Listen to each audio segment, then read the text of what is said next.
Hello everyone, welcome back to my channel Papiya's blog. আজকে নতুন দিনে নতুন আরেকটা ভিডিওতে তোমাদের সবাইকে স্বাগত জানাচ্ছি। আশা করি তোমরা সবাই সুস্থ আছো, ভালো আছো। আজকের দিনটা হয়েছে শুক্রবার আর এখন বাজে ঘড়িতে সকাল 7টা। তো এখন থেকে আমি আমার ব্লগটা স্টার্ট করছি। আজকে ঘুম থেকে উঠতে না উঠতেই দুধওয়ালা চলে এসেছিল, মানে ওই 6:30টার দিকে।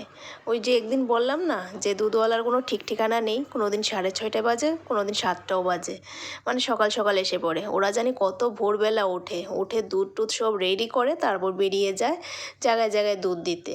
ওদেরও একটা জীবন, সকাল সকাল উঠতে লাগে, উঠে সব কিছু রেডি করে সকাল সকাল বেরিয়ে যায়, মানে ওদের কাজকর্ম সকালবেলাই।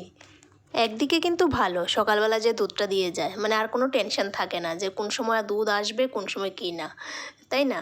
মানে সকালবেলা দুধ দিয়ে গেলে একটা নিশ্চিন্ত থাকা যায় যে এখন দুধ তো দিয়ে গেছে। কোনো দিন যদি ঘরে নাও থাকা হয়, মানে ঘর থেকে বের হতে হয়, সকাল সকাল তো দুধ দিয়ে গেলে একটা সুবিধা হয়, ঘর থেকে বের হয়ে গেলেও কোনো চিন্তা থাকে না।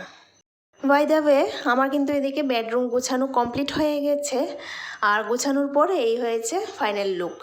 আর এদিকে একটু নতুনত্ব লাগছে, তাই না? হ্যাঁ, এদিকে একটু নতুনত্ব করেছি।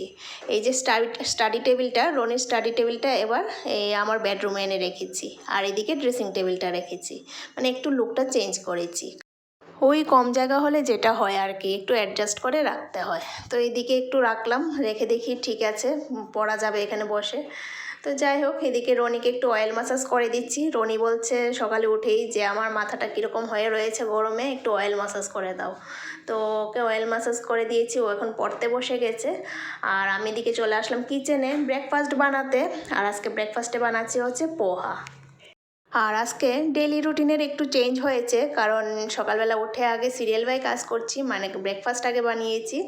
আর এখন এদিকে হাজব্যান্ডের জন্য ব্রেকফাস্টটা রেডি করে নিলাম, কারণ আজকে হাজব্যান্ড অফিসে যাবে না, অফিস থেকে একটু ছুটি নিয়েছে, কারণ তার সেটা হয়েছে একটু পার্সোনাল কিছু কাজ আছে, তো সেটাই করবে। মানে বাইরে বাইরে একটু দৌড়াদৌড়ি করতে হবে পার্সোনাল কাজের জন্য, তো সেটাই করবে। তার জন্য ব্রেকফাস্ট দিয়ে দিলাম, আর ও বেরিয়েও গেছে। তারপর আমরা সবাই ব্রেকফাস্ট করে দুপুরের খাবারের ব্যবস্থা করছি। তো প্রথমে এখানে সবজি কেটে নিচ্ছি, কি কি রান্না হবে সেটার জন্য। আর এদিকে দেখো আমার সবজি কাটাও হয়ে গেছে, করলা ভাজার জন্য করলা কাটলাম, আর এদিকে আলু পটল কেটে নিলাম। আর এদিকে পটলের যে খোসা, সেই খোসাটাও কিন্তু ফেলে দিইনি, এটা রেখে দিয়েছি। আর এদিকে আম কেটে নিয়েছি। আর এখানে ফ্রিজ থেকে পনির বের করে নিয়েছি। পনিরটা ফ্রিজে এইভাবে জল দিয়েই রাখি, তাহলে অনেক দিন ভালো থাকে। তো এই হয়েছে, আজকে রান্না বান্না করব। তো সব কিছু সবজি যেহেতু কাটা হয়ে গেছে, দেখবে রান্না করতে কিন্তু বেশি সময় লাগে না। তো ঝটপট এদিকে রান্না বসিয়ে দিলাম। প্রথমে আমি করলা ভাজাটা বসিয়ে দিয়েছি।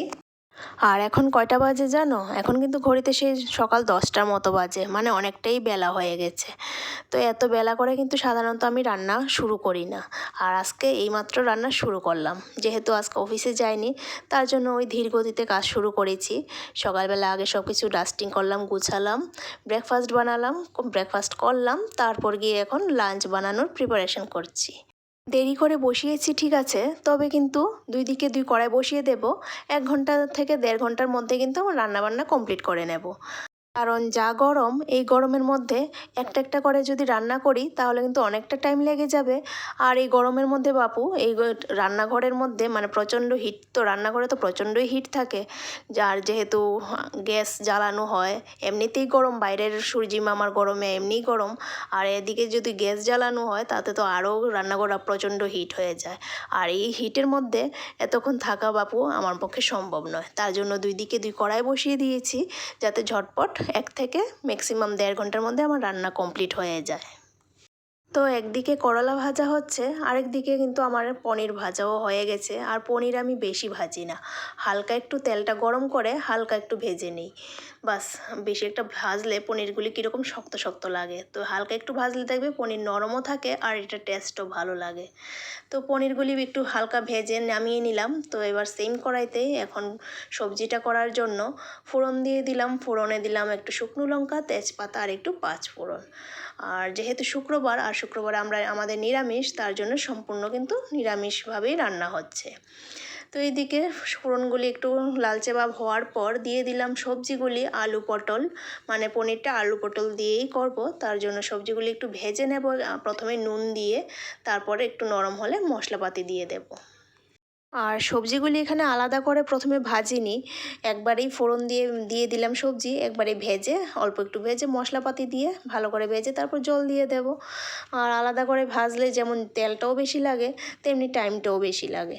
তো এইদিকে দেখতেই পাচ্ছ আমার করলা ভাজা কিন্তু একদিকে হয়ে গেছে। তো করলা ভাজা নামিয়ে এবার সেম কড়াইতেই কিন্তু আরেকটা বসিয়ে দেব, কারণ দেরি করলে চলবে না, একটার পর একটা রান্না করতেই থাকবো, যেহেতু সব কিছু রেডি আছে কেটে কুটে, তো তার জন্য কিন্তু রান্না করতে বেশি সময় লাগবে না। আর ওইদিকে তেলটা গরম হতে হতে পটলের যে খোসাগুলি রেখেছিলাম ওইগুলির একটু পেস্ট করে নেব।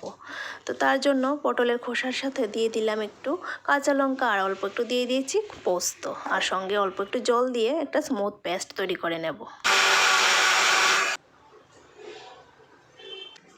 বাস হয়ে গেল পটলের খোসা বাটা। আর এদিকে তেলটাও গরম হয়ে গেছে, আর এটার মধ্যে একটু কালো জিরে ফোড়নে দিলাম, দিয়ে দিলাম এই পেস্টটা, অল্প একটু নুন আর হলুদ দিয়ে একটু নেড়ে চেড়ে নামিয়ে নেব। তবে এই বাটাটার মধ্যে একটু রসুন দিলেও কিন্তু ভালো লাগে, তবে আজকে যেহেতু আমাদের নিরামিষ তার জন্য আর রসুনটা দিলাম না, অ্যাভয়েড করে গেলাম। আর এদিকে কিন্তু আলু পটলও ভালো করে মশলা সহকারে ভাজা হয়ে গেছে, এবার এটার মধ্যে একটু জল অ্যাড করে দিলাম। বাস একটু ঝোলটা ফুটে উঠুক আর আলু পটলটাও একটু ভালো করে সেদ্ধ হয়ে যাক। আর এদিকে পটলের খোসা বাটাটাও কিন্তু হয়ে গেছে। আর গরম ভাতের সাথে এইসব বাটা ভর্তা কিন্তু বেশ ভালোই লাগে।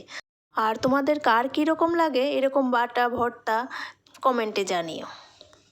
আর এদিকে আবার চলে আসলাম মেশিনে কাপড় দিতে। সকালবেলায় এই মশারি একটা ভিজিয়েছিলাম, মশারিটা একটু নোংরা হয়েছে, অনেক দিন হয়েছে ধোয়া হচ্ছে না, তার জন্য একটু গরম জলে সার্ফ দিয়ে একটু ভিজিয়ে নিয়েছি। ভিজিয়ে কি করেছি, একটু সাবান দিয়ে যে জায়গাটা বেশি নোংরা এই জায়গাটা একটু ঘষে তারপরে এখন মেশিনে দিলাম, কারণ মেশিনে আছে না মানে এত ভালো করে কিন্তু পরিষ্কার হয় না, মানে বেশি নোংরা যেই জায়গাটা থাকে সেই জায়গাটা যদি একটু ঘষে না দেওয়া হয় তাহলে কিন্তু এত একটা পরিষ্কার হয় না। তার জন্য একটু যেই জায়গাটা একটু নোংরা বেশি সেই জায়গাটা ঘষে দিয়ে দিলাম মেশিনে, আর কিছু কাপড়ও এর সঙ্গে দিয়ে দিলাম, দিয়ে বাস সেট করে দিলাম, মেশিনের কাজ করতে থাকুক। আর এদিকে আলু পটলগুলিও ভালো করে সেদ্ধ হয়ে গেছে, তো এবার দিয়ে দিলাম ভেজে রাখা পনিরগুলি, আর সঙ্গে দিয়ে দিলাম অল্প একটু গরম মশলা। বাস অল্প একটু 2-3 মিনিট একটু ফুটুক ভালো করে, তারপর নামিয়ে নেব। তো ফাইনালি আমার রান্নাবান্না কমপ্লিট হয়ে গেছে, আর এই হয়েছে ফাইনাল লুক। আলু পটল পনিরের তরকারি, আমের টক, আর করলা ভাজা, আর এই হয়েছে পটলের খোসা বাটা। তো এই হয়েছে রান্নাবান্না। আর এই 4 পদের রান্না করতে আমার কিন্তু 1 ঘন্টা সময় লেগেছে। 1 ঘন্টার ভিতরেই আমার সব কিছু রান্নাবান্না কমপ্লিট হয়ে গেছে।